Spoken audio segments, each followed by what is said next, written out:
que está colocando, Pai, intercedendo pelo Zanini, colocando Amém. a vida dele diante do Senhor. Amém, Senhor. Te agradecendo de antemão, Pai, pelo que ele já recebeu do Senhor. Então, nós queremos receber, ouvir a palavra. Amém, Pai. Seja, Pai, cuidando dessa conexão, para que Deus nada venha impedir, atrapalhar, Deus, aquilo que o Senhor tem preparado para essa noite. Em nome de Amém, Jesus. Jesus. Amém. Amém, Pai. Amém. Amém. Então a gente pode começar? Fica à vontade, Zanini. Tá joia. Eu vou deixar aberto aqui na minha tela algumas coisas que eu quero, algumas anotações que eu fiz. Aí, se vocês quiserem falar alguma coisa, eu não vou ver, então não vai adiantar levantar a mão, não. Alguém fala e me interrompe, tá bom? Não tem problema, em paz. Eu estou muito feliz de estar com vocês. Conheço poucas pessoas, mas meu nome é Zanini. Eu me converti, nasci de novo. Alguém que for bom de matemática aí foi em 93, um pouco antes, um pouco depois de conhecer minha esposa, um pouco antes de me casar com ela. A primeira vez que eu escutei o Evangelho, eu tive o privilégio de ser salvo pelo Senhor. Glória a Deus por isso. Eu não consigo falar disso sem me emocionar, me perdoe. Mas foi um milagre, como todos de vocês aí, né? Eu entrei na igreja sem saber o que ia acontecer, porque eu nunca tinha ido a um templo evangélico, não sabia o que era isso, não sabia o que era aceitar Jesus, não sabia de nada. Fui levado por uma pessoa que eu também não conhecia a minha namorada, que hoje é minha esposa, e aí a gente entrou e a única coisa que eu escutei ao final da pregação foi na primeira igreja batista do Rio de Janeiro. E dizem que lá tem os apelos, lá são muito raros, né? Quando eu contei depois para alguns irmãos. E aí a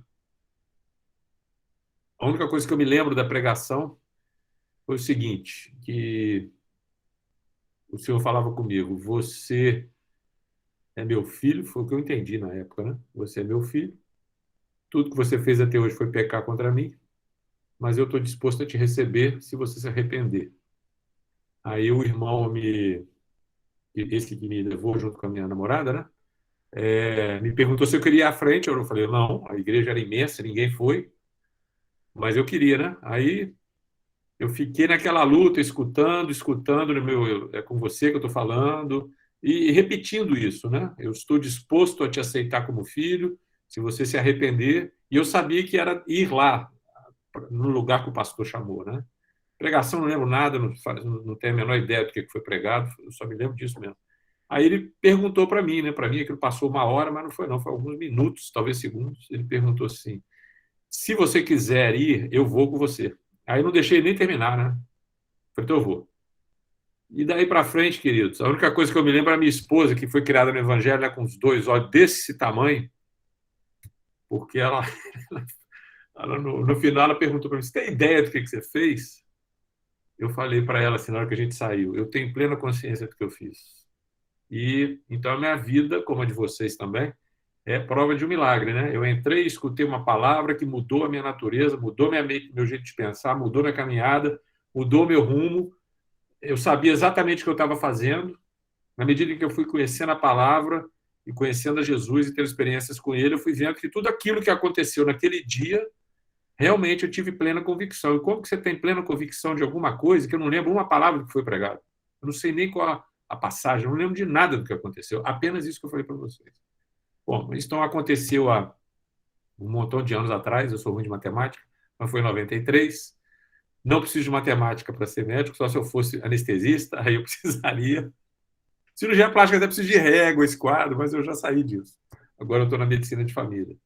E o que eu queria compartilhar com vocês hoje, queridos, aliás, eu congrego na igreja do Rio de Janeiro, né, com o Willi, com o pessoal de lá. O que eu quero compartilhar com vocês hoje é fruto do que o Senhor deu para mim, para minha casa. Eu estava com a minha esposa, e a gente estava separando pregações para a gente levar para a viagem que a gente fez agora de Natal e Ano Novo.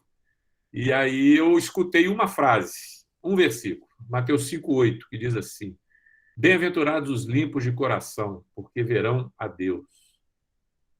O pastor falou Era um vídeo, né? Eu coloquei o vídeo para selecionar, como eu falei para vocês, e o pastor falou talvez uns 2 minutos. Acho que nem isso eu escutei. Mas o Senhor me deu, sabe aqueles momentos que você tem uma revelação? Ele me deu uma visão completamente diferente do que eu estava acostumado a ver com esse verso. Bem-aventurados os limpos de coração, porque verão a Deus. Eu estava acostumado a ler isso pensando, sim, se eu for limpo de coração, se o Senhor limpar o meu coração e eu caminhar junto com Ele, um dia eu vou vê-lo. E eu vi isso de uma maneira um pouco diferente, que é o que eu quero compartilhar com os irmãos hoje. Então, eu vou começar com esse conceito de bem-aventurança, né? Bem-aventurados, essa palavra composta aí no português que foi traduzida, ela, em síntese, ela tem um conceito, a palavra grega, né, que foi traduzida para bem-aventurança, ela tem um conceito que traduz uma felicidade. Se eu fosse bem resumir, assim, bem resumidamente, sem querer ser repetitivo, seria felicidade, plenitude, mais ou menos isso. Só que havia uma outra palavra grega que era muito mais usada na época, no grego comum, né, no grego koiné, aí que foi escrito o Novo Testamento, que para definir felicidade. No entanto, o Mateus escolheu essa outra palavra. Eu não vou ficar falando aqui as palavras em grego e hebraico, porque eu acho que não faz sentido, né? Vou só citar e a gente vai continuando. Então, essa palavra grega que o Mateus usou, ela não era muito usada para definir felicidade. Mas por que ele não usou a mais comum? Porque a mais comum tinha um problema. Ela carregava um conceito de que era uma felicidade alcançada por ajuda de espíritos e pelos deuses dos povos. Então, no sermão de Jesus e na palavra dita por Jesus, né? Jesus não falava grego, né? Ele falou em hebraico, alguns dizem em aramaico, mas não vem ao caso agora.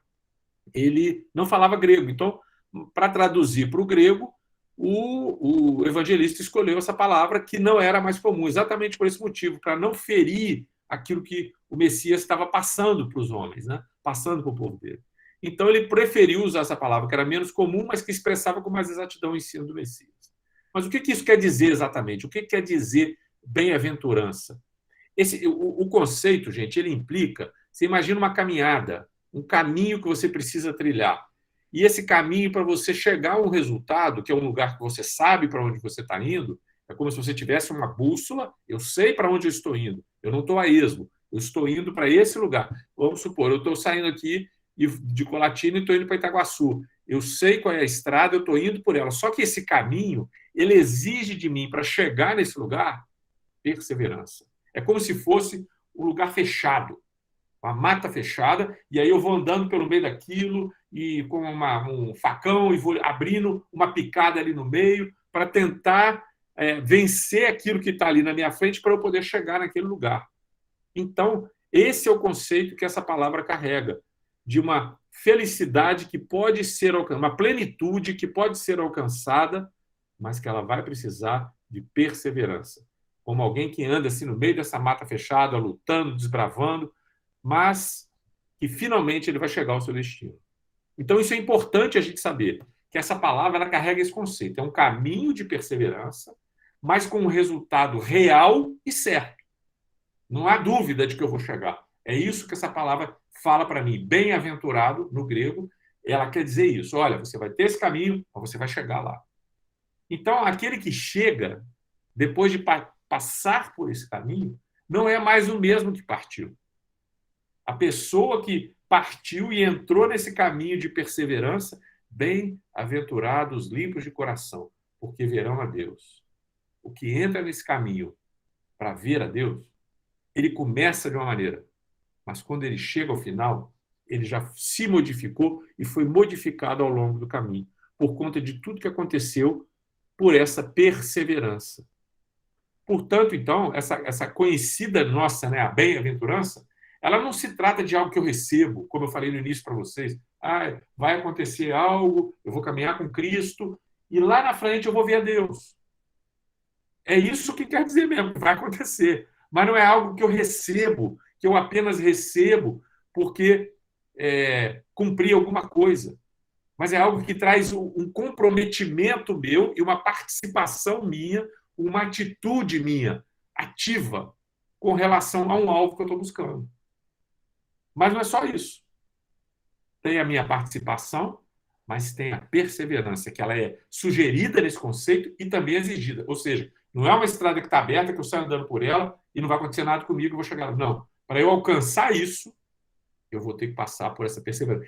Que é diferente dessa outra palavra, o conceito que os gregos tinham lá nessa outra palavra, felicidade, que era alcançada a partir da ajuda dos deuses e dos espíritos que eles tinham. Então, aqui é certo que eu vou alcançar, mas é exigido de mim um posicionamento e perseverança.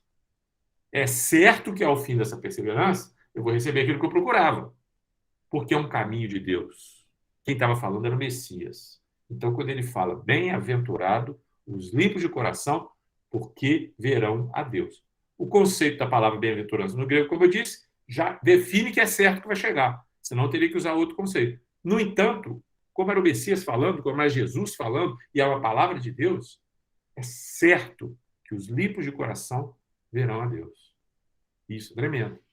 É um caminho, então, que foi previamente delineado por Deus, como um caminho para ser trilhado para aqueles a quem ele quer se revelar. Então, o resultado é certo e garantido, não apenas porque se eu perseverar e porque eu sei o alvo, mas porque é um propósito dele ser visto por nós.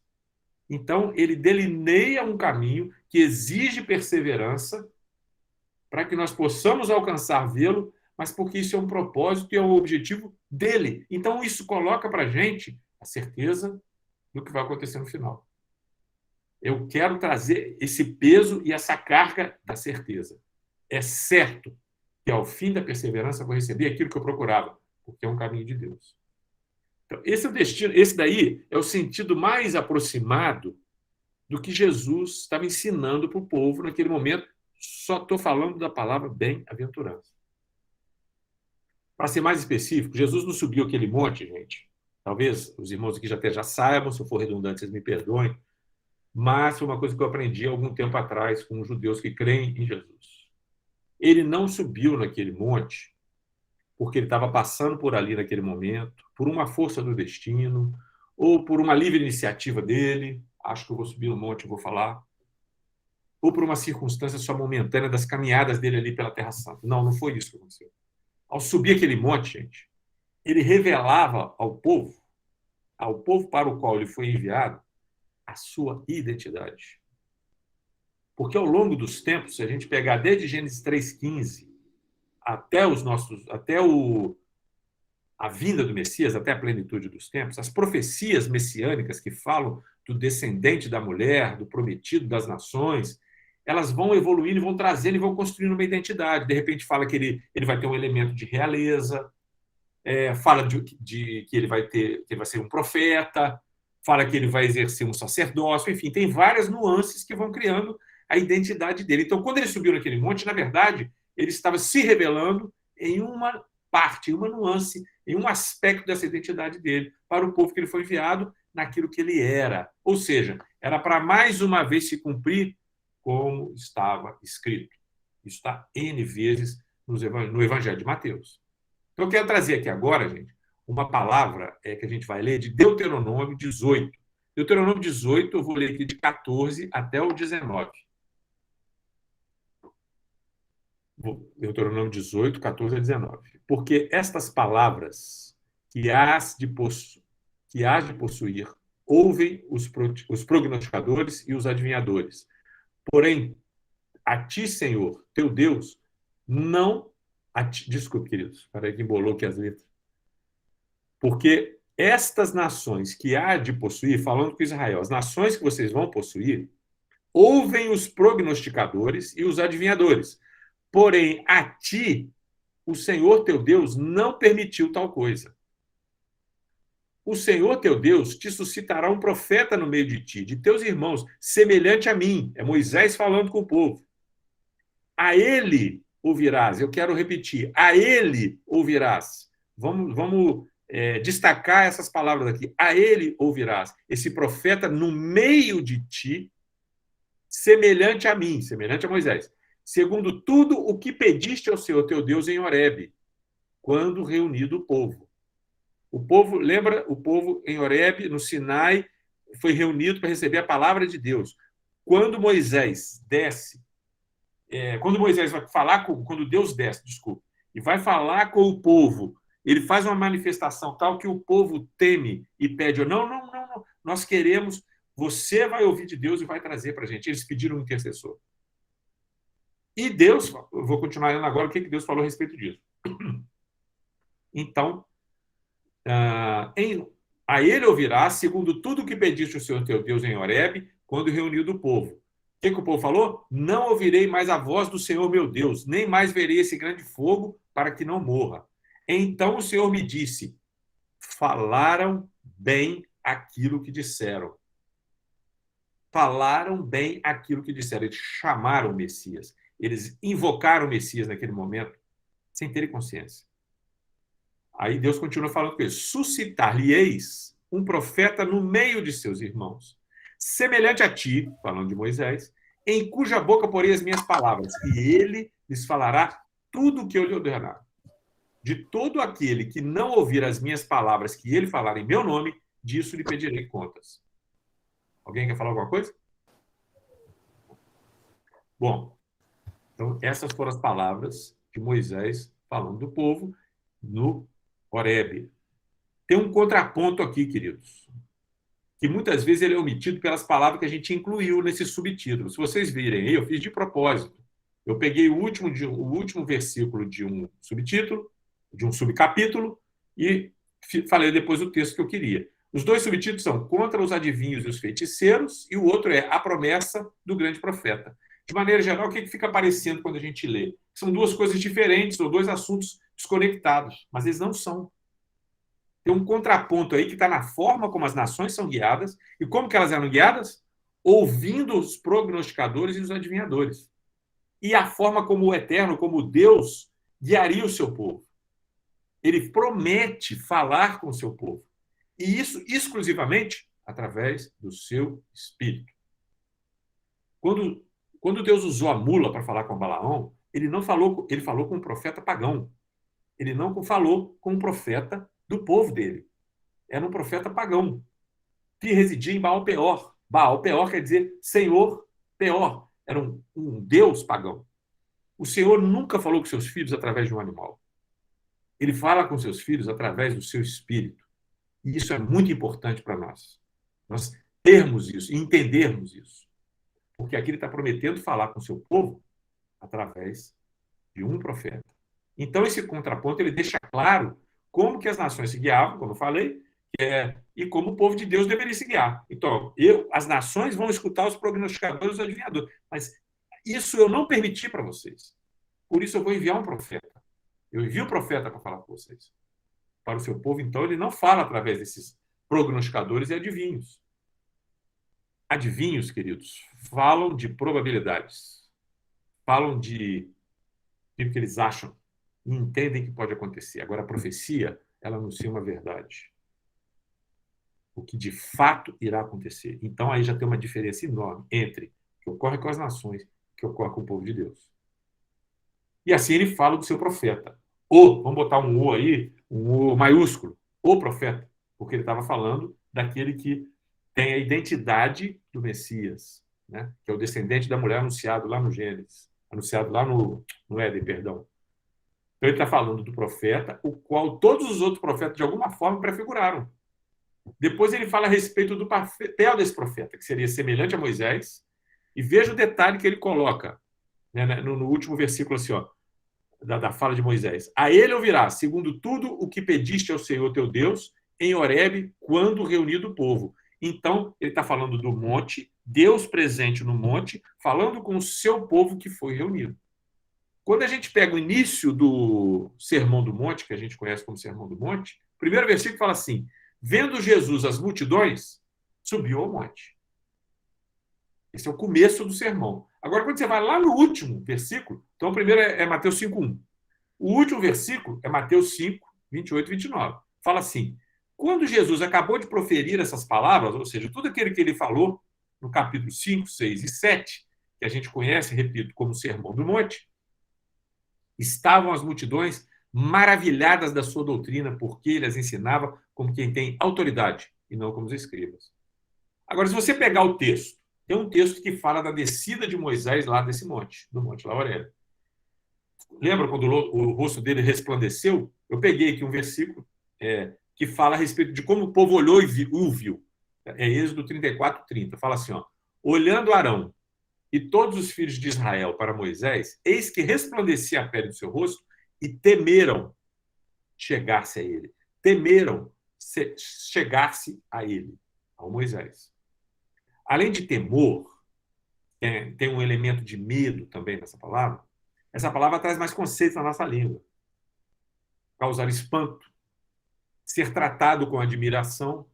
E se a gente pegar agora a palavra de maravilhados aqui que Mateus escreveu quando Jesus desceu do monte, quer dizer ficar chocado, ficar maravilhado, causar espanto.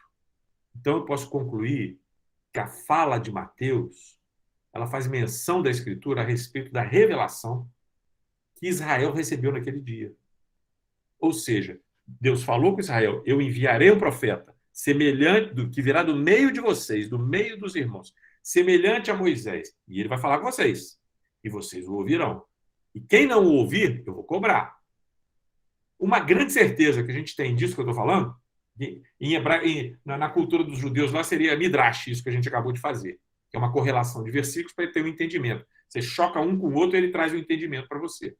Então, como é que eu entendo que Jesus, o que Jesus foi fazer nesse monte? Chocando esses versículos dos fatos que ocorreram em Horebe e que ocorreram nesse monte. Agora tem um aqui que o próprio Deus fala isso para a gente. Em Mateus 17, 4 e 5, naquele evento da transfiguração. Está lá Pedro, Tiago e João, junto com Jesus. Aqui eu peguei a parte final e eu vou ler para vocês. Mateus 17, 4 e 5. Então, disse Pedro a Jesus, Senhor, é bom estarmos aqui. Se queres, farei aqui 3 tendas. Uma será tua, outra para Moisés, outra para Elias.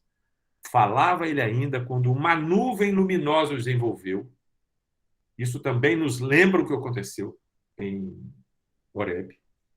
E eis, vindo da nuvem, uma voz. Este é, ou seja, Deus está revelando, este é o meu filho amado, em quem me comprazo. A ele ouvi. Lembra que eu falei da palavra lá em Deuteronômio 18? A ele ouvi. Então, ele estava falando, este é aquele que eu enviei para vocês, do meio de vocês, semelhante a Moisés, para falar as minhas palavras. Mas Moisés foi um legislador, foi um profeta, e foi isso que Jesus fez nesse monte, nesse dia. Bem-aventurados os limpos de coração, porque verão a Deus. Agora a gente sabendo já, mais ou menos, o que vem a ser bem-aventurado, sabendo o que Jesus estava ensinando aquele dia no monte, ele estava passando aquilo que a gente entende como a lei de Cristo. Se você traduzir a lei de Cristo, que Paulo falou, para o hebraico, seria Torá HaMashiach. O que é Torá HaMashiach? A lei do Messias. É a instrução que o Messias tem a respeito da Torá. E foi isso que Jesus fez. Tem uma passagem no Talmud, que é um livro... Eu falo essas coisas para a gente trazer cultura para a gente, para enriquecer, né? Eu acho muito interessante. Então, uma passagem, o Talmud é um livro sagrado lá dos judeus, muito antigo, bem antigo, e lá no meio das discussões dos rabinos tem eu me lembro, acho que tem 3 ou 4 vezes, eu não sei se tem mais, porque eu não li isso tudo, são 66 livros, muito grande, mas eu já li em 3 passagens que eles estavam lá discutindo algum assunto, e aí em um determinado momento, ninguém chega à conclusão do que é aquele assunto, do que Deus quis falar. Aí o sábio lá, o rabino, vira e fala assim, fica tranquilo. Quando o Messias vier, ele vai trazer um entendimento da Torá, e é uma resposta para isso, que vai mudar a história da humanidade. E quando ele falava em hebraico, ele vai trazer uma Torá HaMashiach, traduzido para o português, e um pouco de transliteração de grego, a lei de Cristo. É isso daí, aquilo que ele viu. Então, agora a gente tendo esse entendimento, né, do que Jesus estava ensinando naquele monte, eu acho que seria muito interessante a gente começar a entender o que é ser limpo de coração. E o que esse conceito quer trazer à nossa mente. O que eu entendo foi que Jesus trouxe, e proponho isso, essa palavra da bem-aventurança a respeito do limpo de coração. Ele estava citando um salmo, o Salmo 24, 3, 6. Eu vou ler aqui, Salmo 24, de 3 a 6. Quem subirá ao monte do Senhor? Quem há de permanecer? Quem há de se manter? Quem há de estar fixo no seu santo lugar? Aí ele descreve: o que é limpo de mãos e puro de coração, que não entrega a sua alma à falsidade. Essa falsidade é como se fosse um vácuo, uma inutilidade. Ele não entrega a sua alma à inutilidade. Nem jura com engano, com falsidade, nem jura dolosamente. Este, né, o que é limpo de mão, puro de coração, que não entrega a sua alma à inutilidade, à falsidade, não jura com engano e falsidade, esse obterá do Senhor a bênção e a justiça do Deus da sua salvação. Tal é a geração dos que o buscam, dos que buscam a face do Deus de Jacó. Que palavra, queridos, que tremendo que é isso. Subir, né? Quem subirá ao monte do Senhor? Subir, ele impõe uma caminhada que é acima, né? E para cima é o nosso destino. E se você procurar na Escritura, você vai ver um ponto específico a respeito da terra de Israel, que é muito interessante. Ele fala, isso é a respeito da terra de Israel, mas que culmina em Jerusalém, no monte do templo, que às vezes é chamado de Monte Sião. Isso esse lugar se torna um ponto de referência como um lugar alto. O que eu quero dizer? Toda vez que você procurar Jerusalém e Israel, você vai ver sempre escrito assim: subir para Jerusalém. Se eu estou indo para lá, eu só subo. E quando eu saio de lá, eu só desço. Toda vez que você lembra, está escrito assim: subindo para Jerusalém, subindo para a terra de Israel, subindo para o Monte Sião, subida, sempre subindo. Só tem 3 passagens na Bíblia, queridos, que fala ir para Jerusalém. Eu não lembro agora se é 2 em Lucas e 1 em Atos ou vice-versa, mas são as únicas que existem. Vocês devem se lembrar, por exemplo, da linguagem, quando o Davi, por exemplo, ia falar que ia entrar em luta, né? Às vezes ele falava assim: Senhor, devo descer contra os egípcios? Devo descer contra? Por quê? Porque quando todos que saem de Jerusalém descem, porque ali é o centro do universo. Salmo 138, 132, aliás, diz que ali Deus escolheu fazer habitar o seu nome. Ele habita naquele lugar porque o nome dele está naquele lugar. Então, quem subirá ao monte do Senhor? Implica numa caminhada, a caminhada que é para cima. Um lugar alto, um lugar de Deus. De lá, todos descem, para lá, todos sobem. Então, quem subirá? Então, essa caminhada, ela não termina quando a gente chega ao destino. Porque a passagem está falando que, por um determinado tempo, eu tenho que permanecer lá. Né? Quem subirá e quem é de permanecer, de se manter lá, de estar fixo neste santo lugar? Quem pode subir esse monte? O monte onde encontramos o fim, o lugar santo. É o fim, é o motivo da nossa existência, o propósito para o qual nós fomos criados. Quem pode subir? O limpo de mãos e o puro de coração. E chegando lá, quem é que permanece? A palavra é clara, né? Ela está clara, para a gente está dizendo que é um caminho e é uma definição de uma posição. Quem permanece nesse lugar, ele tem uma postura, ele precisa ter uma postura para estar em posição naquele certo lugar. Continuando, quero falar a respeito de justiça, vou falar brevemente. Se alguém não entender, por favor, aí pode perguntar.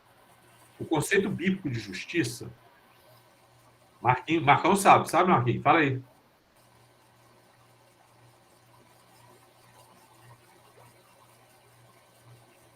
Tá travado aí? Vou falar então. Justiça. Não, eu que vou falar. Lúcia. Fala aí então, Lúcia, fala aí. É aquilo que é como deveria ser. Uou! Uhul! Isso aí. Conceito bíblico de justiça. Está bem aplicada. Oi? A Lúcia está bem aplicada. Tem um tempão que eu não vejo a Lúcia, eu não falo com ela. Bom te ver, Lucinha. conceito bíblico de justiça é aquilo que é como deveria ser. Como a gente está falando de um reino, queridos, justo é aquilo que se adequa à vontade do rei, certo? E onde é reino? Né? Tô olhando para o Marco aqui agora. O reino do Marco é a casa do Marco.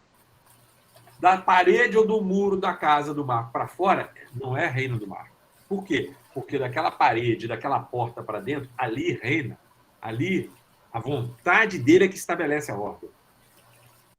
Aquilo que é a vontade dele é o que estabelece aquela ordem. Então, o que é justo na casa do Marco? Aquilo que se adequa à vontade do Marco. Em contrapartida, eu descubro que injustiça, segundo o conceito bíblico, é aquilo que não é como deveria ser. Então, quando a Bíblia fala que o amor não se regozija na injustiça, está dizendo o seguinte: o amor não encontra prazer naquilo que não é a vontade de Deus. É isso que está dizendo. Então, onde a vontade do rei existe, ali é o reino dele. O âmbito da vontade dele é ali. Ali é o reino, e ali, se a vontade dele é obedecida, ali há justiça. Então, aquele que é limpo de mãos, e pense bem, queridos, quando a gente fala limpo de mãos, está dizendo a respeito das nossas ações. E aquele que é puro de coração, fala a respeito das nossas intenções. Este será abençoado. Este, quem? Aquele que é limpo de mãos, fala a respeito das ações, e aquele que é puro de coração. Este será abençoado. No entanto, quando a gente vai entender melhor o que é ser abençoado, a língua portuguesa ela não traz para a gente a plenitude do que isso quer dizer. No hebraico, na cultura do reino, quer dizer o seguinte: ser abençoado é receber... Eu vou falar lento para vocês prestarem bastante atenção. Desculpe, vocês já sabem. Ser abençoado é receber autoridade e poder para ser bem-sucedido e próspero. Lucinha, quando você fala para os seus filhos, né? O Vitor chega para você e pede a sua bênção por algum motivo, e você vira para ele e fala assim: que Deus te abençoe. Você, como mãe, o Edson, como pai, estão concedendo para ele, através de Deus. Por isso que é certo que o superior abençoa o inferior. Porque há uma transmissão de autoridade na bênção. Você está transmitindo autoridade e poder para ele ser bem-sucedido e próspero naquilo que você está abençoando. Você vira e fala: que Deus te abençoe nisso, que ele te conceda autoridade e poder para ser bem-sucedido e próspero nisso. Então, voltando ao Salmo, olha o que o Salmo diz: este, o limpo de mãos e puro de coração, obterá do Senhor a bênção e a justiça do Deus da sua salvação. A justiça a gente já sabe o que é. É a vontade de Deus. Eu estar na posição de que Deus tem para mim. Aqui ele está falando que é o Deus da sua salvação. Então, qual é a justiça de Deus quando ele está falando de salvação? Eu ser salvo. Então, eu obtenho do Senhor a bênção, que é o poder e a autoridade para alcançar essa justiça que é a salvação. Esse que é limpo de mãos e puro de coração. Os irmãos estão... A gente está caminhando junto, gente? Estamos juntos? Amém, amém. Então tá. Deixa eu voltar aqui onde eu estava. Então o Salmo diz isso. O que habita no lugar santo, ele será sustentado, que é o conceito dessa palavra aí de obter, é sustentar, carregar, levantar, elevar. Então, esse que está no lugar santo, ele será sustentado pela autoridade e poder de ser bem-sucedido e próspero em sua caminhada, na justiça do Deus da sua salvação. Ou seja, na posição que o Senhor tem para ele. Aquilo que é como deveria ser. Aquilo que ele almeja. Isso faz a gente lembrar de Jeremias. Eu lembrei na hora de Jeremias. Jeremias 29, 11, 13. Fala assim: eu é que sei que pensamentos tenho a vosso respeito, diz o Senhor. Pensamento de paz e não de mal, para vos dar o fim que desejais. Então me invocareis, passareis a orar a mim e eu os ouvireis. Olha a perseverança. Buscar-me-eis e me achareis, quando me buscar de todo o vosso coração. Novamente, a perseverança. Há um caminho. E ele está dizendo que é ele que sabe que pensamento que ele tem, para dar o fim que nós desejamos. Então, tudo isso também diz respeito ao caminho da bem-aventurança. Esse que é limpo de mãos e puro de coração é sustentado em autoridade e poder para caminhar para essa justiça de Deus, para receber aquilo que ele está almejando. Tal é a geração dos que o buscam, dos que buscam a face do Rei, do Deus de Jacó. Olha, o que a gente está falando, então, é que aquele que perseverar em ser limpo de coração, ele vai receber poder e autoridade para ver a Deus. Essa é a bênção e a justiça que ele está percebendo, que ele está perseguindo. Né? Vamos lembrar, bem-aventurado o limpo de coração, porque verá a Deus. Bem-aventurados os limpos de coração, porque verão a Deus. O que nós estamos falando, então, o Salmo 24 fala, é que aquele que persevera em ser limpo de coração, ele vai receber um poder e autoridade de Deus para ver a Deus, que é o objetivo do próprio Deus. Olha o Salmo 1. Todo mundo deve saber isso de cor. Salmo 1, de 1 a 4. Bem-aventurado o homem que não anda no conselho dos ímpios, não se detém no caminho dos pecadores, nem se assenta na roda dos escarnecedores. Olha a perseverança. Bem-aventurado o homem que, aí vem o caminho, vem a perseverança. Antes, o seu prazer está na lei do Senhor e nela medita dia e noite. Perseverança, caminhada, continua. Ele é como uma árvore plantada junto a correntes das águas, que no devido tempo, perseverança, dá o seu fruto. É certo, porque a árvore plantada junto à corrente das águas, por isso que ele fala que é como a árvore plantada junto à corrente das águas, ela vai dar fruto. E a folhagem dela não murcha. E tudo que ele faz será bem sucedido. A bênção. Aí vem o contraponto. Os ímpios não são assim. São, porém, como a palha, que o vento as dispersa. Não há perseverança na palha, no ímpio. A gente falou isso tudo de bem-aventurança usando a palavra grega, né? Mateus escreveu em grego. Agora, se você pegar a palavra grega aqui de bem-aventurado o homem, do Salmo 1, quer dizer o seguinte: ir direto, andar, ir em frente, avançar, progredir. O mesmo conceito. Tem o mesmo sentido da palavra que Mateus usou do grego para poder falar e trazer o ensinamento de Jesus. Não podia ser diferente. Mas é tremendo quando você vai aprendendo isso e recebendo de Deus e as peças vão se encaixando. Os irmãos me entendem, porque todo mundo que eu estou olhando aqui já passou por isso ou passa por isso. Porque Deus fala com o seu povo através do seu Espírito. É o mesmo sentido. Da mesma forma, é uma caminhada para o homem que teme ao Senhor, que não... agora eu esqueci o salmo. Que não anda no conselho dos ímpios, não se detém no caminho dos pecadores, nem se assenta na roda dos escarnecedores. Há um caminho que inclui um empenho e um posicionamento, uma posição de estar no lugar santo. E o ponto fundamental aqui é que, sendo como árvore frutífera, ele vai dar fruto. É certo que ele dará o fruto. Por isso, a palavra bem-aventurado.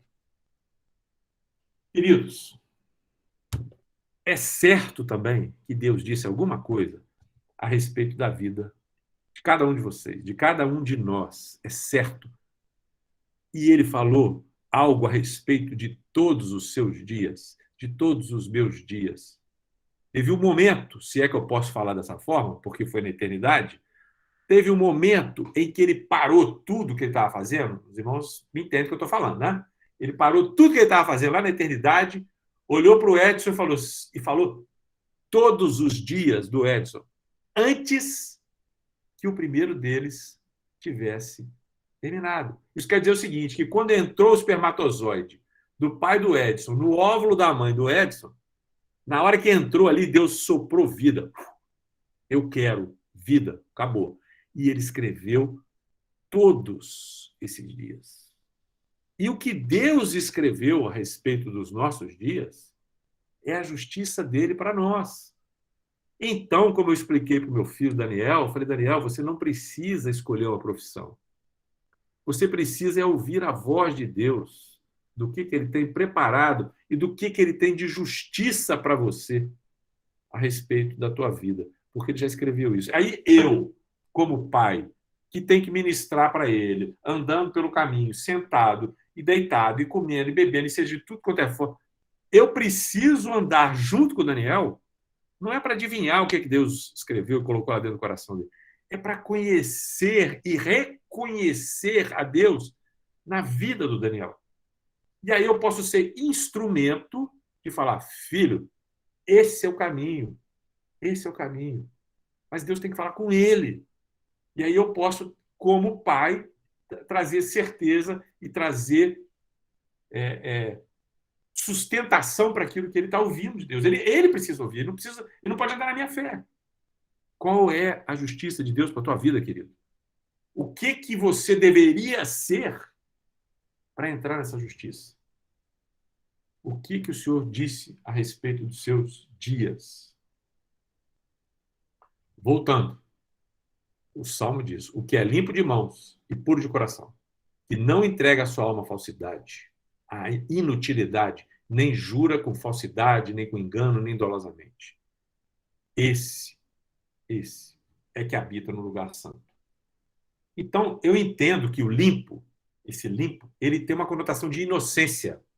É uma passagem lá em Joel 3,19, fala assim, o Egito se tornará uma desolação e Edom se fará um deserto abandonado por causa da violência que fizeram aos filhos de Judá, em cuja terra derramaram sangue inocente. A palavra inocente aqui é a mesma do limpo de mãos, que é a mesma do limpo de coração. É a palavra, ela traz uma conotação, então, de inocência. Livre, é uma pessoa livre e isenta de culpa. Esse é o limpo de coração. Mas também, ela tem também um conceito de pureza cerimonial. Ela tem esse conceito. Quando você pega Ezequiel 44, 23, eu peguei esse versículo, eu tenho vários outros, ele fala assim, ó, ao meu povo ensinarão a distinguir entre o santo e o profano, e o farão distinguir entre o imundo e o limpo. Imundo e limpo. Aqui é uma conotação, é um conceito que a palavra traz de uma pureza cerimonial, de não haver contaminação nesse limpo. Quando Moisés também escreveu a respeito da lei dos animais, Levítico 11, de que se podia comer e não podia comer, Levítico 11, 46 e 47, também traz isso. Olha, é o finalzinho do texto. Ele fala um monte de coisa, olha o que ele fala no final. Essa é a lei dos animais, das aves e de toda alma vivente que se move nas águas e de toda criatura que povoa a terra, para fazer diferença entre o imundo e o limpo, e entre os animais que se podem comer e os animais que não se podem comer. Existe uma diferença entre o limpo e o imundo. E a Torá de Deus, a lei de Deus, a palavra de Deus, ela tem um propósito. Para todo mandamento há um propósito. Paulo afirma aos Romanos 7,14, se eu não me engano, 7,10 ou 7,14, agora não me lembro. Ele afirma que a lei de Deus ela é espiritual. E o mandamento é santo, justo e bom. Quando ele fala que a lei é espiritual, ele está dizendo que todo mandamento tem um fundamento espiritual. Vou dar um exemplo para vocês. Quem já me ouviu falar, já ouviu isso, eu vou tentar ser rápido. Deuteronômio 14, 21. Não cozerás o cabrito no leite da sua própria mãe. Isso é um mandamento de Deus para os judeus. É espiritual, certo? É porque Paulo falou. Então, todo mandamento, se a lei é espiritual, ela é baseada em fundamentos espirituais. Então, tem um fundamento espiritual que eu aprendi de um rabino que crê em Jesus como o Messias. Como é que eu descubro isso? O que o leite da mãe, queridos, significa para o cabritinho? Vida. Vida, não é? Então, qual é o princípio aqui? O princípio é o seguinte, não use o que foi criado para trazer vida para a morte.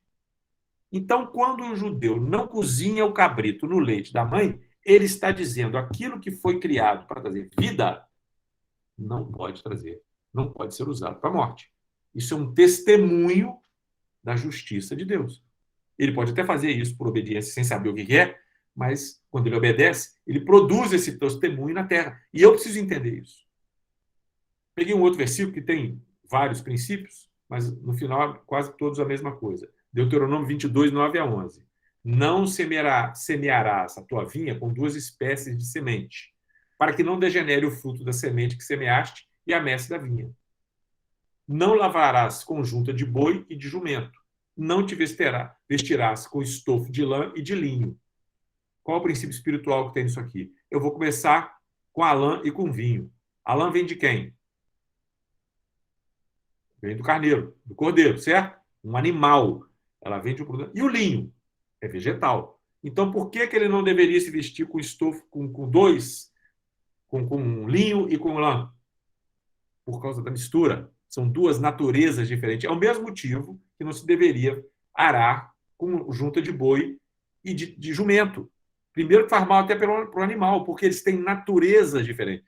E em Israel, gente, o arado em Israel, o jugo em Israel, sempre foi de dois animais. Lá não existia, nos tempos antigos, hoje eu não sei, não posso falar, mas não existia nos tempos antigos o jugo ou o arado que era de desculpe, é jugo, não é arado. O jugo de um animal. Por quê? Porque ele entendia que Deus sempre trabalhou com o seu povo na terra. Então era como se tivesse um lugar era para Deus, outro lugar era para o homem, era para o israelita.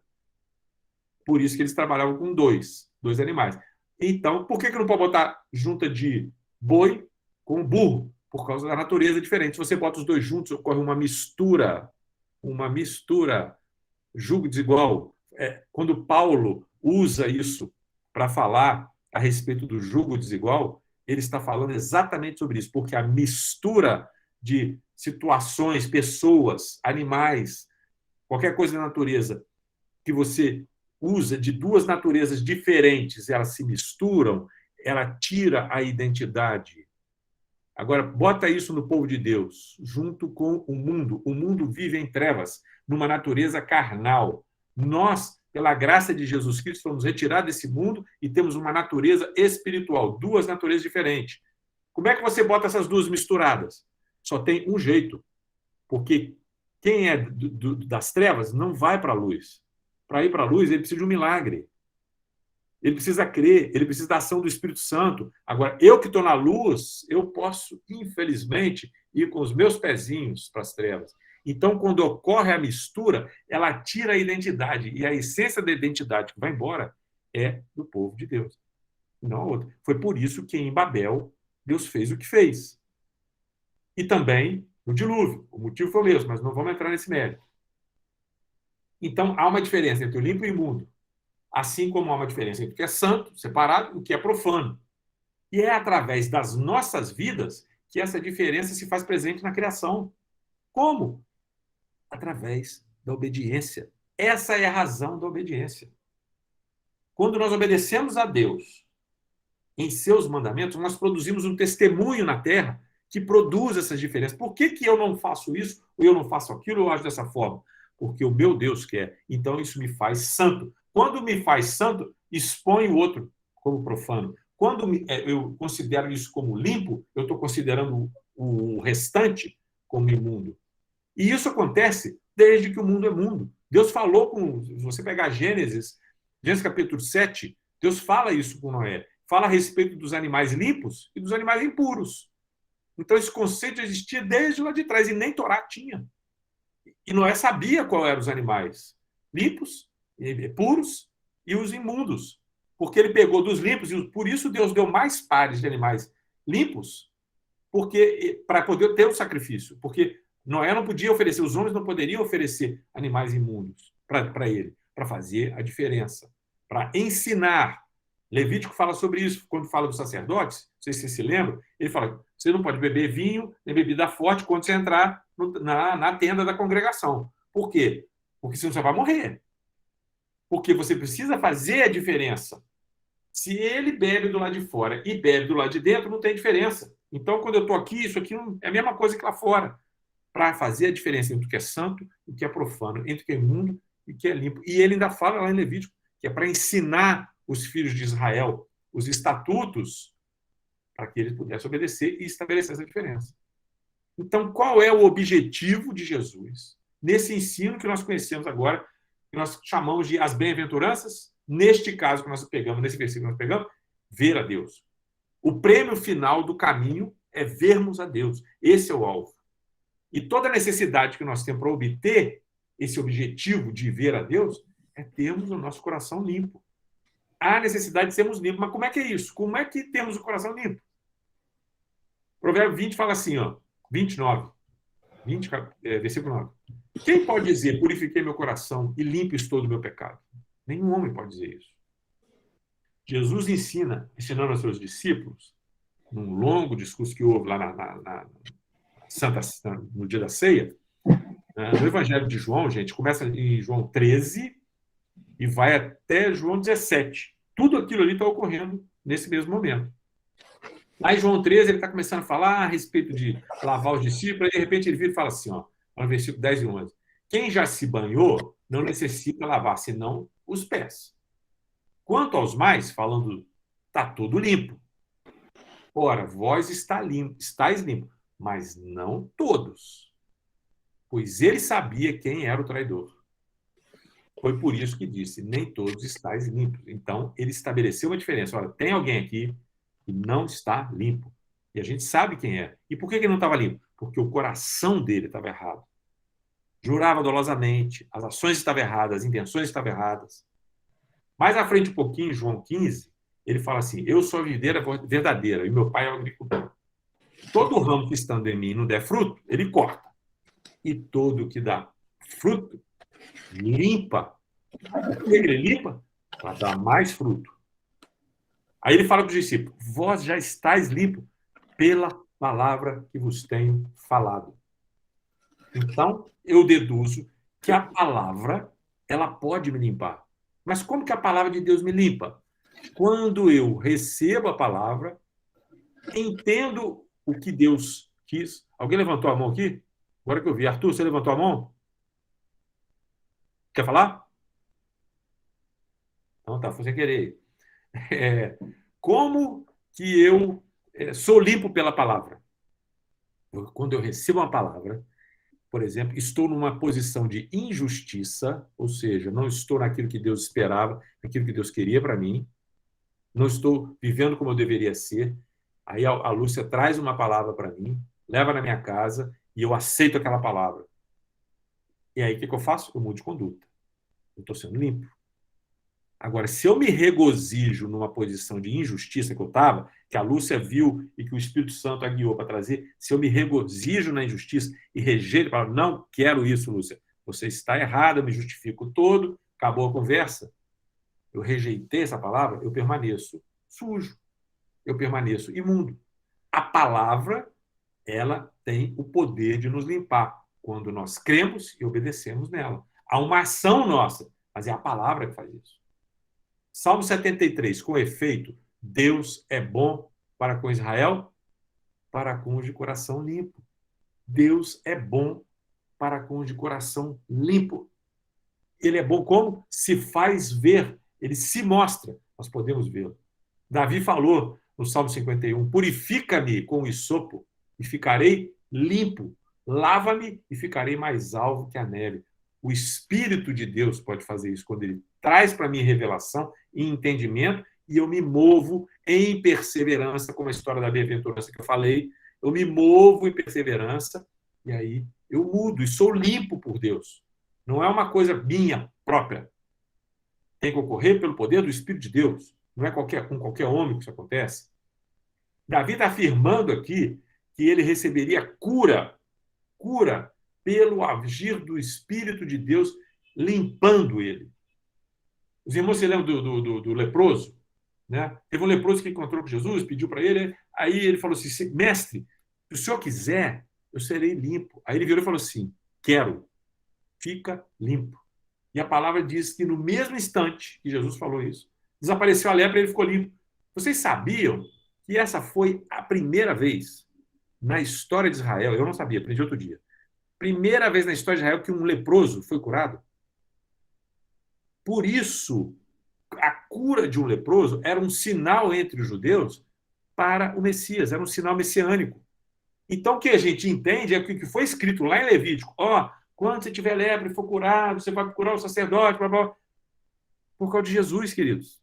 Porque nunca teve ninguém. Só teve uma, na Bíblia só tem um, que foi Miriam, lembra que ela teve lepra e foi curada? Mas ela não procurou ninguém, ela não teve que procurar, ela não teve que passar por isso. Só teve este caso na história de Israel, até aquele momento, de um leproso que foi curado e teve que procurar o sacerdote para mostrar, eu estou curado, porque era um sinal messiânico. Né? Agora, ele ficou limpo. A ação de Jesus Cristo na nossa vida nos deixa limpo. Mas precisa das nossas ações. O puro, o limpo de mãos e o puro de coração. Isso está baseado nas nossas ações, como eu disse, e também nas nossas intenções corretas. No entanto, não adianta o homem ter só a intenção correta e fazer as coisas certas, porque elas precisam ser feitas em Cristo. Porque a limpeza, ele faz parte dessa limpeza. Ele faz parte do próprio processo. Eu faço alguma coisa, mas ele é que me limpa. E eu faço por fé de algo que eu recebi dele. É diferente de um homem que não tem entendimento de nada disso, tem boas intenções e boas ações. Tem uma coisa... Ô, Zanini. Falou? Oi? Marco Aurélio. Fala, Marco. Eu queria ler um versículo aqui, quando Paulo fala do mistério de Cristo e a igreja, é tremendo a gente poder ler isso, né? Porque isso é muito pregado em casamento, e o versículo 25 lá de Efésios 5 fala: maridos, amai a sua mulher, como também Cristo amou a igreja, e a si mesmo se entregou por ela. Eu lembro que no meu casamento a gente compartilhou 5 pontos aí, né? Que o marido ele é o cabeça, ele é o amante, ele é o salvador, né? E ele também é o santificador. E versículo 26 fala: para que a santificasse, tendo-a purificado por meio da lavagem de água pela palavra, para apresentar a si mesmo igreja gloriosa, sem mácula, nem ruga, nem coisa semelhante, porém santa e sem defeito. E Amém. Paulo está falando dessa relação nossa de igreja com Cristo, como ele nos purifica pela palavra, né? Amém. Bem lembrado aqui. Bem lembrado. Louvado seja o Senhor. Relação nossa como igreja. Uma vez Jesus falou com os fariseus. O fariseu, Lucas 11, 38 a 41. O fariseu, porém, admirou-se ao ver Jesus, que ele não se lavara primeiro antes de comer. O Senhor, porém, lhe disse: vós, fariseus, limpais o exterior do copo e do prato, mas o vosso interior está cheio de rapina e perversidade. Insensatos! Quem fez o exterior não é o mesmo que fez o interior? Antes, dai esmola do que tiverdes, e tudo vos será limpo. Então, aqui Jesus fala da necessidade de uma limpeza exterior, sim, em atos, mas essencialmente interior. Precisa começar de dentro para fora, né? João falou algo muito interessante a respeito disso, que é a respeito da gente ver a Deus, né? É 1 João 3:2. Amados, agora somos filhos de Deus, e ainda não se manifestou o que haveremos de ser. Sabemos que quando ele, Cristo, se manifestar, seremos semelhantes a ele, porque haveremos de vê-lo como ele é. E a si mesmo se purifica todo o que nele tem esta esperança, assim como ele é puro. Então, aqui está me ensinando que quando eu tenho essa esperança da sua vinda e de vê-lo como ele é, isso também me purifica e me limpa, porque ele é limpo. A limpeza, portanto, ela diz respeito ao interior e também ao exterior. Intenções e ações. Existem coisas que podem ser limpas por água, mas outras, só o fogo que limpa. Só o fogo purifica. Eis porque nós temos sido provados no cadinho do ourives. Eu creio que os irmãos já ouviram, mas vou falar, talvez alguém aqui não tenha escutado, né? O que é o cadinho do ourives? É um potezinho de chumbo em que o ourives joga ali dentro o ouro e aquece embaixo, bota foguinho embaixo. A figura é que nós somos esse ouro. O ourives é o Senhor. Aí ele joga o ouro dentro do cadinho e aquece. Quando aquilo chega a uma certa temperatura, alta, não é qualquer temperatura que faz isso, o ouro começa a derreter até ele virar líquido. Quando ele vira líquido, a impureza sobe e fica sobrenadante. Aí o que o ourives faz? Ele vem com uma colherzinha assim de chumbo também e vai tirando as impurezas, até aquele ouro ficar, ó, 100%. Isso é uma figura das provações daquilo que a gente passa. Quem tem o controle do fogo, queridos, não é Satanás. É o ourives. Porque o objetivo é tirar as impurezas. Lembra de Jó? É tirar as impurezas. Então, o que a gente passa na nossa vida dessas dificuldades é porque tem coisas que não são purificadas com água. Porque a gente vai falar aqui rapidamente, mas nós também somos lavados pelo lavar regenerador do Espírito. Paulo fala isso com Tito, né? Quando nós somos limpos no batismo, mas tem coisas, queridos, que só pelo fogo. Tem impurezas nossas que só pelo fogo. Por isso, Paulo fala que nós temos que ter motivo de toda alegria e passar por grandes provações. Porque a provação da fé produz perseverança, perseverança produz experiência com Deus, e aí quando eu tenho experiência com Deus, eu falo, Deus existe e Ele me ama. Aí isso gera para mim o quê? Esperança. Né? Porque o amor de Deus é derramado no meu coração. Está lá no cadinho. Ó. Ninguém gosta, eu também não. Agora, sabe que hora que o ourives para com esse negócio, gente? E tem hora que ele fala assim, não, o ouro está puro, tá bom. Sabe que horas? Quando ele vê o rosto dele transparecendo ali como um espelho naquele ouro puro. Louvado seja o Senhor. Ou seja, quando ele vê ali o caráter de Cristo, né, que é a face do Deus de Jacó, é Cristo. Quando ele vê o caráter de Cristo em nós, ele fala, agora eu posso apagar o fogo. Agora eu posso apagar o fogo. Louvado seja o Senhor. Então tem coisas que só pode passar, só purifica com fogo. Isso também está escrito lá na lei, na Torá de Deus, que é espiritual. Números 31, de 22 a 24. Olha que legal. Depois, agora que eu falei isso, olha que legal. Contudo, o ouro, a prata, o bronze, o ferro, o estanho e o chumbo, tudo o que pode suportar o fogo, fareis passar pelo fogo para que fique limpo. Todavia, se purificará com água purificadora, mas tudo que não pode suportar o fogo, fareis passar pela água.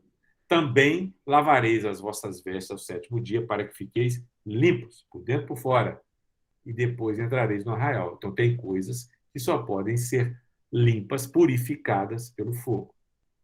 Outras pela água, como Paulo fala que ele nos salvou mediante o lavar regenerador e renovador do Espírito Santo. Então, agora, nós temos talvez algo de cunho mais prático ainda. Bem-aventurados os limpos de coração, porque verão a Deus. Mas por que ver a Deus? Qual é a minha necessidade de ver a Deus? Qual é a necessidade do homem de ver a Deus?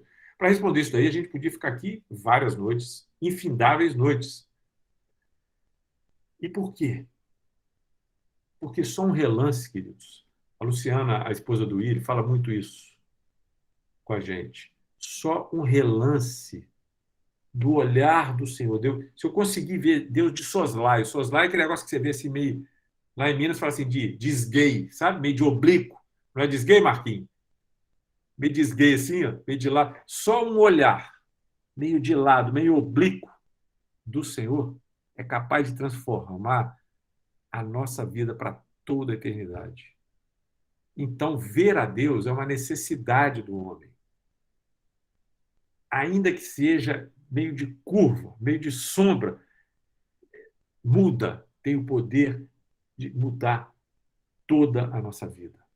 Filipe virou para Jesus um dia e falou assim, Senhor, mostra-nos o Pai e isso nos basta. Ou seja, ver a Deus é o bastante para o homem. Filipe falou isso para ele. Nos dias de Jesus, teve duas pessoas que viram a Deus. Está lá relatado na Bíblia. Simão e Ana. Simeão, desculpe, e Ana. Vocês lembram? Eles iam para o templo. Alguém levantou a mão? Eles iam para o templo diariamente e Simeão viu a Deus. Ele viu a Deus, ele viu um bebê, gente. E ele viu a Deus. Ana, a mesma coisa. Eles tinham o coração limpo, ansiavam por isso, foram inspirados pelo Espírito Santo. Eis aqui o meu filho. Aí ele profetiza, Simeão profetiza sobre a vida daquela criança, falando, ele estava dizendo, esse aqui é o Messias, agora o senhor pode me levar. Esses homens viram a Deus.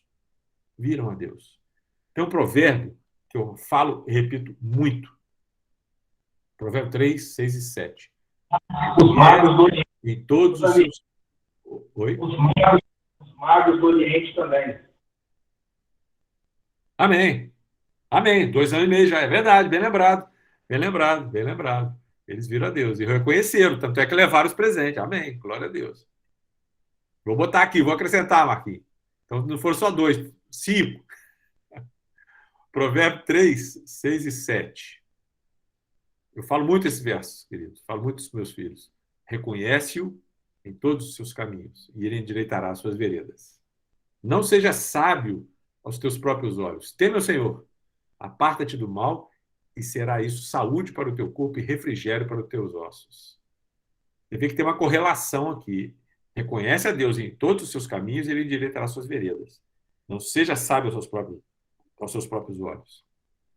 Reconhecer aqui, a palavra hebraica, ela quer dizer o seguinte, gente, conhecer, perceber, ver, descobrir, discernir, distinguir, saber por experiência, essa aqui é a melhor de todas no meu entendimento.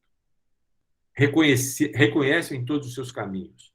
Saiba por experiência, veja por experiência Deus em todos os seus caminhos e ele endireitará as suas veredas.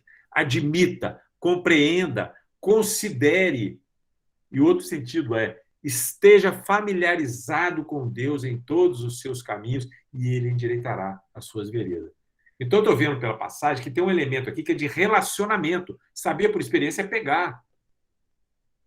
Compreender, considerar, estar familiarizado com Deus em todos. Está falando de um relacionamento. Então, queridos, não está falando de um pensamento positivo, que você fala, olha que bonito, Deus aqui, Deus está aqui. Não! O que está afirmando, essa palavra afirma o seguinte, Deus está em todos os seus caminhos. Ele está. Você precisa reconhecer, você precisa estar familiarizado com Ele, você precisa saber por experiência que Ele está em todos os seus caminhos. Mas para isso você não pode ser sábio aos seus próprios olhos, senão sabe o que acontece? Você começa a deduzir que as coisas, por que as coisas estão acontecendo como elas são, pela tua lógica. Ah, eu encontrei com o Jeremias aqui na porta da minha casa. Foi tremendo. Na minha casa, não, na casa do meu cunhado, né? Eu estou aqui atravessando a rua, de repente alguém me grita, Zanini, em Colatina. Eu fiquei perdidão, né? O Jeremias viu que eu fiquei perdido. Ficou tão claro que ele falou assim, não, acho que você está confundindo, eu sou o Jeremias. Eu fiquei perdido. Eu estava de máscara, como é que o senhor me reconheceu? Né? Eu passei assim na frente dele, assim, ó, e o carro passou. Isso quer dizer o seguinte, queridos. Marquinhos já escutou essa hoje, tá replay, Marco. Isso quer dizer que a hora que eu estava aqui, tomando meu banho, escovando meu dente, tomando meu café, me arrumando, apressando meu filho, e o Jeremias vindo de carro, aí tinha uma mulher atravessando, atrasou um pouquinho o carro, aí o outro buzinou, ele acelerou um pouquinho. Queridos, Deus fez de um jeito que nós cruzamos. E tem uma outra coisa que eu descobri quando eu conversei com o Jeremias, que foi tremendo. Só isso para mim já foi tremendo demais. Sabe qual foi? É que, na verdade, ele passa por esse caminho, quando ele vem aqui, só que ele ia passar por uma rua aqui em cima, que passa numa ponte. Essa ponte só passa um carro. Só que a prefeitura de Colatina tinha escolhido mudar a mão dessa ponte naquele dia. Aí o Jeremias, quando chegou ali, pum, o que eu faço? Virou para a esquerda, não tinha outro jeito. Deu de cara comigo. Na hora certa, no momento exato, nós nos encontramos. Está sendo abençoador para a minha vida e também para o meu filho. Agora, sabe o que aconteceu no dia seguinte? O prefeito resolveu, falou, não, esse negócio deu muita confusão, volta a mão. Voltou a mão. Gente, vocês acreditam? Eu vejo muito isso na minha vida, mas eu não me canso de me surpreender com isso. Aí, quando o Jeremias falou que ele veio por causa da ponte, eu falei, cara, mas só virou num dia. Ele falou, pois é, agora não é mais, agora já voltou ao normal. Queridos, Paulo fala assim, sabemos que todas as coisas conjuntamente cooperam para o bem daqueles que amam a Deus. Vocês conseguem pegar agora? Eu sei que vocês já sabem, mas pega agora, junto com essa experiência que eu estou falando. Que coisa tremenda. Deixa eu voltar aqui. Está acabando. Então, reconhece-o em todos os seus caminhos é ver a Deus. É a necessidade que eu tenho de ver a Deus, porque ele está lá. Eu não estou inventando, ele está em todos os meus caminhos. Eu é que não o vejo. A questão é que ele está realmente lá. Toda a nossa necessidade, então, é que nós o conheçamos, o experimentemos, o consideremos, estejamos familiarizados com ele em todos os nossos caminhos. E as nossas veredas, os nossos caminhos serão endireitados. Mas para isso eu preciso ter o coração limpo, senão você sabe o meu próprio olho e vou chegar à conclusão. Ah, o Jeremias passou por aqui, olha que coincidência, né? É isso que a gente vê. João fala assim, João 18, ninguém jamais viu a Deus. Jesus é uma fala de Jesus. Ninguém jamais viu a Deus. O Deus unigênito, que está no seio do Pai, é quem o revelou. Então, Jesus é a face do Deus de Jacó. Ele é a face. A oração sacerdotal, né? Que o Senhor te abençoe e te guarde, que Ele faça resplandecer o seu rosto sobre ti, é a face de Jesus sobre a minha vida. É isso que está profetizado lá em número 6. Jesus é a face do Deus de Jacó, porque ninguém jamais viu a Deus. Ninguém pode ver a Deus e estar na presença dele e subsistir. Aí, como ele quer se revelar e quer ser visto pelos homens, o que ele faz? Ele manda o Filho. E aí, através do Filho, eu o vejo. Ele é o prometido das nações. Ele é o que de Deus nós podemos ver. Queridos, o homem ter o coração limpo, ele tem que nascer de novo. Do contrário, ele não tem como ver a Deus. Jesus falou isso com Nicodemos. Por quê? Porque carne e sangue não pode herdar o reino. Então, se eu não nascer de novo, eu não posso ver o reino. E eu não vejo o reino porque eu não posso ver a Deus. Quem não nascer da água, ele fala com o mesmo Nicodemos, quem não nascer da água e do Espírito não pode entrar no reino. Porque se eu não vejo o rei, eu não conheço a vontade dele, eu não herdo e nem entro. E Jesus, então, é tudo o que nós podemos ver do Pai. Paulo fala isso aos Colossenses. Olha que tremendo. Colossenses 2:9. Porquanto nele habita corporalmente toda a plenitude da divindade. Isso quer dizer o seguinte, tudo de Deus que pode habitar num corpo humano, habitou em Jesus, habita em Jesus. Habita em Jesus. Então, quando eu olho para ele, eu vejo o Pai. Por isso que Jesus responde para Filipe. Filipe fala, Pai, Senhor, mostra-nos o Pai. Isso já nos basta. Aí ele fala, Filipe, há tanto tempo eu estou convosco e não me tens conhecido. Quem vê a mim, vê o Pai. Como dizes tu, mostra-nos o Pai? Já mostrei. Estou andando junto com você. A Escritura diz que um dia todo homem estará frente a frente com o seu Criador. Todos os homens. Todos nós estaremos. O profeta até fala sobre isso. Ele fala, prepara-te, ó Israel, para encontrares com o teu Deus, para você se encontrar com o seu rei. Se prepara. Você tem que estar preparado, porque todos vão se encontrar com ele. E a preparação é o teu coração limpo. Porque o coração limpo verão a Deus. Isaías traz uma forte realidade disso para a gente, queridos. Isaías 6, ele fala assim, ó. Então disse eu, ai de mim, estou perdido, porque sou um homem de lábios impuros e habito no meio de um povo de impuros lábios. E os meus olhos viram o rei, o Senhor dos Exércitos. Ele entrou em desespero, porque ele sabe que ele era impuro e ele estava vendo Deus. Eu vou ser aniquilado. Então, essa é a realidade de quem se encontrar com o Senhor e não tiver limpo de coração. Ser limpo de coração é ser limpo, ser puro, fisicamente, purificado pelo fogo, ou numa comparação com aquilo, como a da vinha, né? Que é estar bem preparado para poder estar carregado do fruto, e o fruto é o fruto do Espírito, é o caráter de Cristo.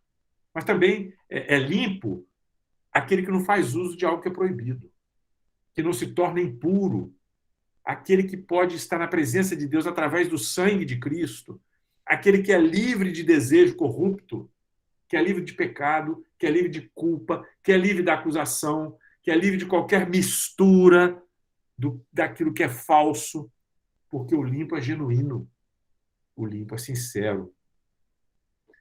Queridos, eu queria terminar uma coisa que eu aprendi quando eu estava me preparando para falar com os irmãos. Algo que veio no meu coração. Então, eu queria que prestasse atenção, até para me contestar. Uma vez que a bem-aventurança, vou ter que ler isso aqui, porque é bem novinho, bem fresquinho mesmo, foi tremendo para mim, foi uma experiência. Uma vez que a bem-aventurança tem a ver com estar diretamente ligado a um estado de felicidade, né? A palavra, o conceito de bem-aventurança, ele está ligado a isso, a uma felicidade, a uma plenitude de Deus para a existência humana. Ela está ligada a isso. Uma vez que ela está ligada a isso, eu posso compreender que a fala de Jesus, lá no começo do seu sermão, daquele sermão do monte que a gente chama, está ligado a isso, a essa felicidade. Está ligado a essa plenitude. É uma revelação dele. Então eu passo a considerar essa plenitude, essa shalom de Deus, essa felicidade, como a totalidade do que está escrito ali nas bem-aventuranças. O que eu quero dizer? Ser feliz, ser pleno, estar em posição de justiça para Deus, é herdar o reino dos céus. Ser feliz, ser pleno, é ter consolo. Ser feliz, ser pleno, estar em posição de justiça é herdar a terra. Ser feliz é ser farto de justiça. Ser feliz é alcançar misericórdia. Ser feliz é ver a Deus. Ser feliz é ser chamado filho de Deus. Ser feliz e ser pleno, queridos, é ter o reino. Agora, ser feliz, segundo ele diz, é ser injuriado, perseguido e caluniado por causa de Jesus. Perdão, queridos. E os apóstolos passaram por isso, vocês se lembram que eles foram presos, chicoteados, e depois, quando eles foram soltos, eles estavam felizes por terem sido perseguidos, sofridos, injuriados e caluniados por causa de Jesus. Isso é ser pleno. Agora, se isso que eu estou falando é verdade, da mesma forma que eu entendo o que é a plenitude de Deus para mim, o que é felicidade para o homem, eu também aprendo qual é o caminho para esse estado de felicidade e para essa plenitude e para essa posição de justiça. Para ser feliz e ser pleno como ser humano, eu preciso perseverar em ser humilde de espírito. Para ser feliz, eu preciso perseverar em chorar nas minhas dificuldades. Para ser feliz, eu preciso perseverar em ser manso. Para ser feliz, eu preciso perseverar em ter sede e fome de justiça. Para ser feliz, eu preciso perseverar em ser misericordioso. Para ser feliz, eu preciso perseverar em ser limpo de coração. Para ser feliz, eu preciso perseverar em ser pacificador. Para ser feliz, eu preciso perseverar ao ser perseguido por causa da justiça. E para ser feliz, eu preciso perseverar ao ser injuriado, perseguido e caluniado por causa de Jesus. Porque foi assim que ele andou. Foi dessa maneira que ele andou. E João nos exorta: aquele que diz que permanece nele, esse também deve andar assim como ele andou. Isso é 1 João 2,6. Porque agora, queridos, nós vemos como em espelho, obscuramente. Mas então, nós o veremos face a face. Agora, eu conheço em parte. Então, eu conhecerei como também sou conhecido. É o que Paulo falou em 1 Coríntios 13:12. Obrigado, querido. Será isso que eu tinha para compartilhar com vocês hoje. Foi, para mim, uma experiência tremenda, tremenda, tremenda, tremenda. Louvado seja o Senhor. Muito obrigado pelo convite, por vocês estarem aí me suportando esse tempo todo. Eu nem sei quanto tempo foi.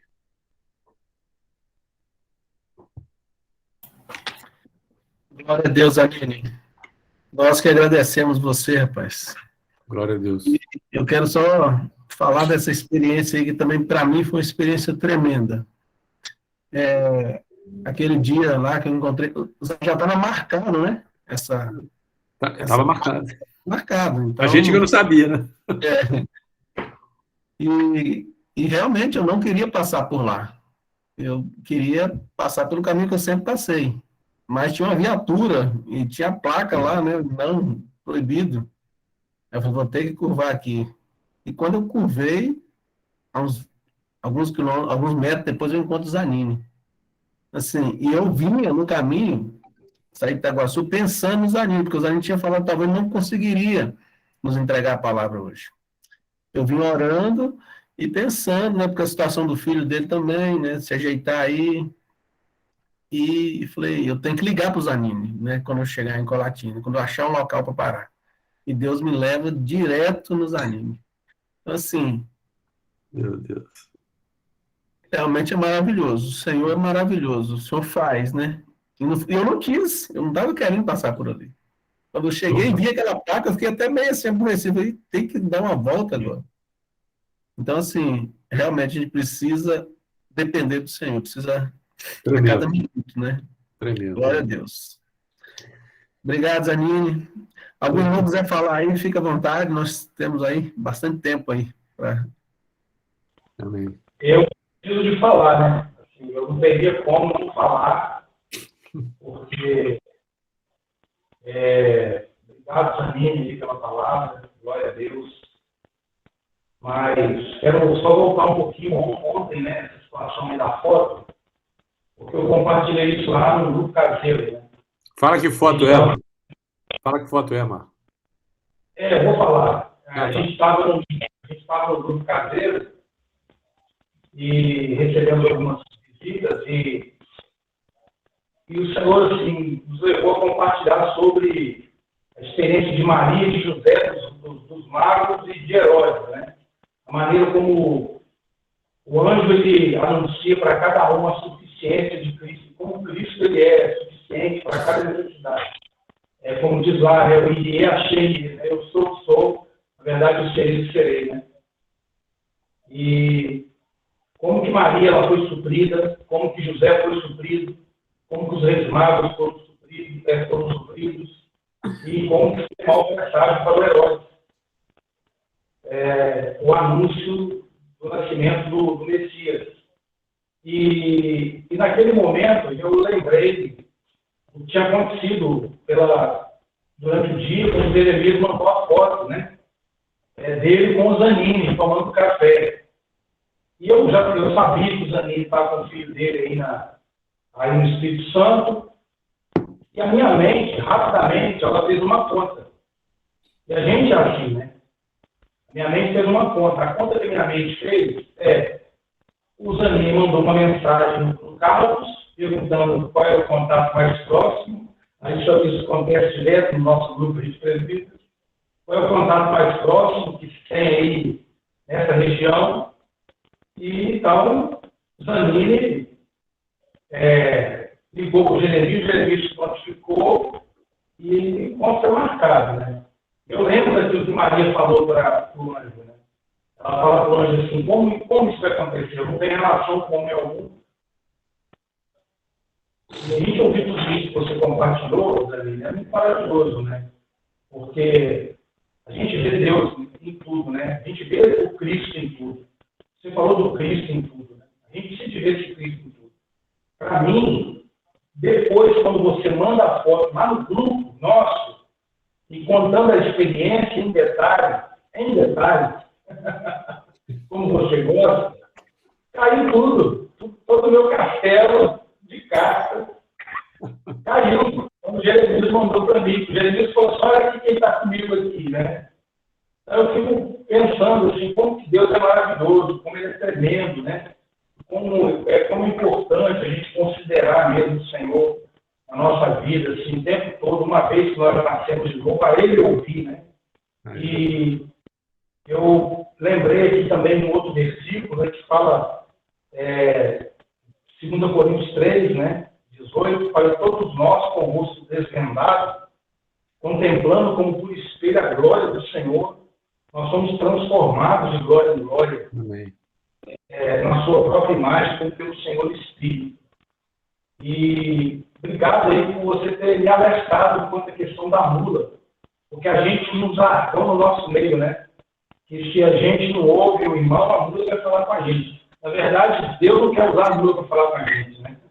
Deus falou lá com o cara que não tinha nada a ver com ele. Né? Rapaz, muito obrigado por isso, porque às vezes a gente, de uma maneira inadvertida, a gente fala coisas. Eu já falei, é por isso que eu estou falando aqui.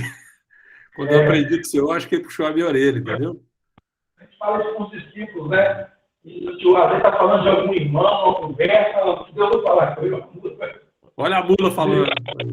Deus entendeu. Obrigado, Dani, pela palavra. Por nada, querido. Louvado seja o Senhor. Amados, pode ficar à vontade aí, ó. Quem quiser falar aí, Edson, Marcos, Oi, irmão. esses. Boa noite. A luz está Boa noite. gravando. Obrigado aí pelo convite, por participar desse momento aí maravilhoso aí, poder ouvir essas riquezas aí. Glória a O Deus. irmão simples e profundo que abre nosso entendimento com respeito às verdades do Senhor. Amém. E tem um texto de 2 Coríntios 7 que Paulo diz: tendo, pois, ó amado, tais promessas, purifiquemo-nos de toda impureza, tanto da carne como do espírito, Amém. aperfeiçoando a nossa santidade no temor de Deus. Amém. Então, essas verdades aí que precisa estar gravada na tábua do nosso coração, nos purificando, nos limpando. Gostei muito do que eu ouvi sobre as bem-aventuranças. Glória a Deus. Obrigado, Janine, e pelo ensino, pela doutrina, pela palavra, né?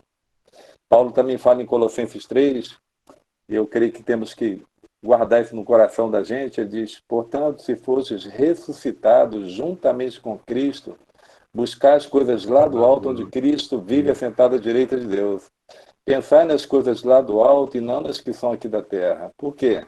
Porque morrestes e a vossa vida está oculta juntamente com Cristo em Deus. Amém. Quando Cristo, que a nossa vida se manifestar, então vós também sereis manifestado com Ele em glória. Amém. Fazei, pois, morrer a vossa natureza terrena. Prostituição, impureza, paixão lascívia, desejo maligno e avareza, que é a idolatria. Por essas coisas é que vem a ira de Deus sobre os filhos da desobediência. Beleza. Ora, nessas mesmas coisas andaste vós também noutro tempo, quando viveis nela. Agora, porém, despojai-vos igualmente de tudo isso: ira, indignação, maldade, maledicência, linguagem obscena do vosso falar.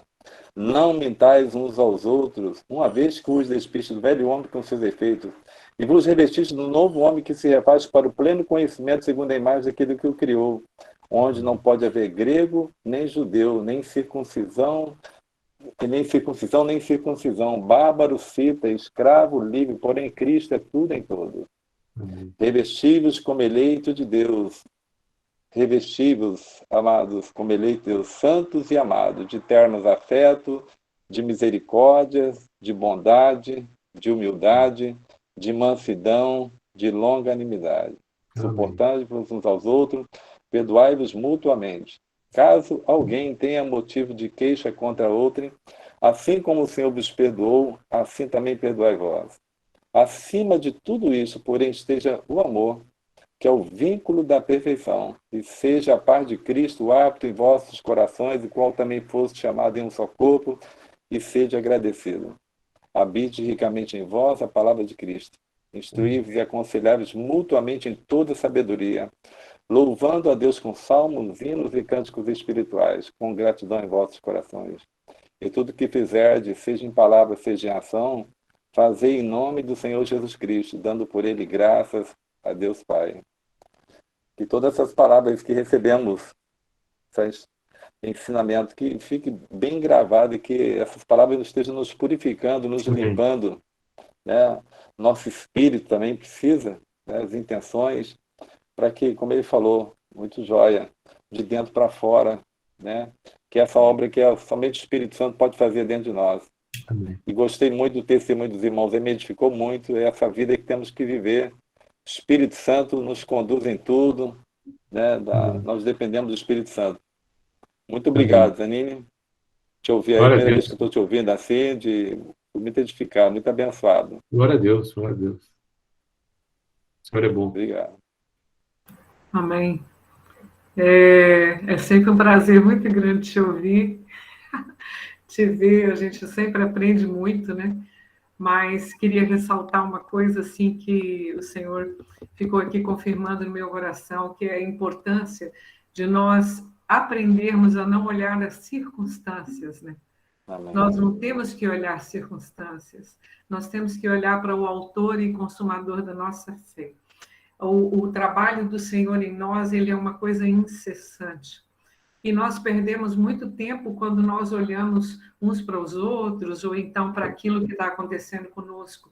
Mas é sempre um trabalho profundo, dinâmico e incessante nas nossas vidas, né? Louvado seja o Senhor, Amém. que não se cansa de tentar nos levar àquele ponto que Ele deseja, né? De que nós estejamos. Graças a Deus por isso. Amém. Louvado seja o Senhor, né? É. Eu me lembro de um filme que eu assisti com Robin Williams, que ele tinha um hospital psiquiátrico, e toda vez que o paciente falava que já estava pronto para sair, ele botava, não sei se você lembra disso, ele botava a mão na frente assim e perguntava para a pessoa assim: aqui, o que você está vendo? Então, ele só deixava a pessoa sair e ser liberto ali do hospital quando a pessoa não via a mão dele, né? Mas via o que estava por trás da mão. Então, nós precisamos aprender a ver todo o trabalho, né, espiritual que o Senhor faz conosco e toda a construção que Ele está fazendo em nós. Isso é muito lindo. Amém. Muito lindo. O Senhor é muito maravilhoso. Glória a Louvado Deus. Senhor, muito obrigada. Tremendo. Muito bom estar com os irmãos. Ô, Jeremias, eu vi aqui que está sendo gravado. Vai continuar aí na internet? A gente pode passar esse link para outras pessoas? Sim, sempre é o mesmo link. Toda quinta-feira nós estamos aqui. E depois a gente passa também a... Mas esse que foi gravado, a gente pode passar? É o mesmo link? Ele vai continuar? É outro link depois. Eu te mando depois. Ah, faz essa gentileza, então. Não, Obrigada, tá? Tá bom, Obrigada, gente. Bom te vermos. Amém, querido. Um abraço, Manda um beijo Neto. pro Edson. Senhor. O meu amor está numa reunião, tá? Manda um beijo para ele. Mando vários. Pode dar o beijo se quiser. Não, eu vou dar. Tá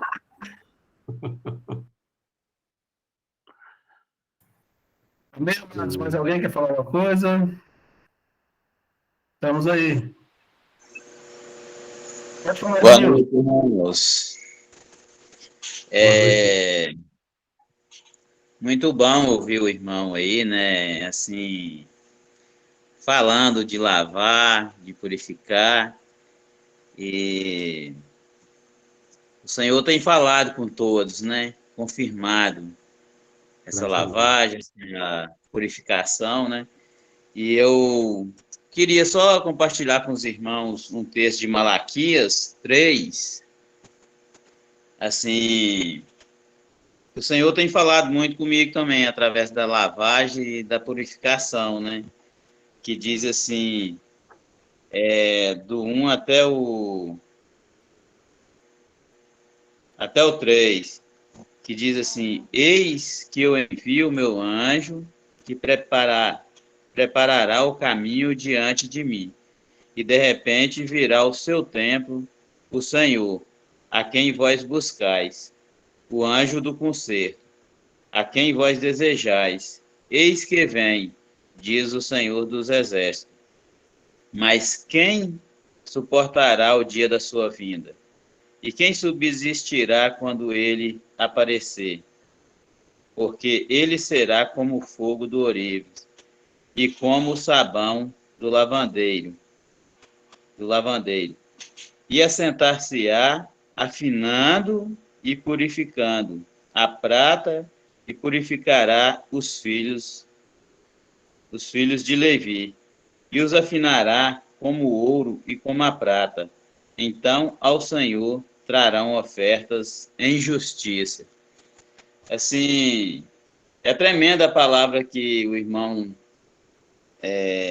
compartilhou aí, né? E se a gente for olhar, eu temo ao Senhor porque, tipo assim, quando fala do ouro e da prata, eu penso no fogo, né?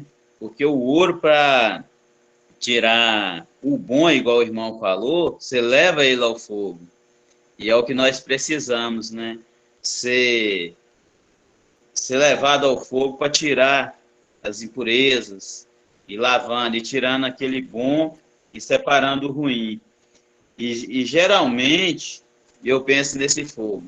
Eu creio que vai chegar esse dia, ainda que fala em fogo, né? A gente queima nesse foguinho aí, qualquer foguinho dói, mas a gente vai passar por ele, para a glória de Deus, e vai ser tremendo quando a gente for lavado e purificado e remido pelo Espírito do Senhor. Amém? Amém. Vai ser tremenda coisa de Deus, né? Muito bênção. Obrigado É isso que pela eu palavra. queria compartilhar com os irmãos. Glória a Deus. Amém, queridos. Queria agradecer a oportunidade, apesar de ter chegado agora, porque a gente estava compartilhando algo aqui, a rever o Edson, rever Jeremias, Marco, que bom te ver, Lúcia, Zanini, prazer te conhecer, amado. E como está Prazer. gravado, a Lúcia perguntou, eu quero poder ouvir toda a palavra e desfrutar disso que os irmãos receberam aí. Tremendo. Amém. Graça e alegria do Amém. Senhor na vida dos irmãos. Tremendo. Né, Edinho? Eu e Edson, a gente se gastou durante uma semana junto aí, tá?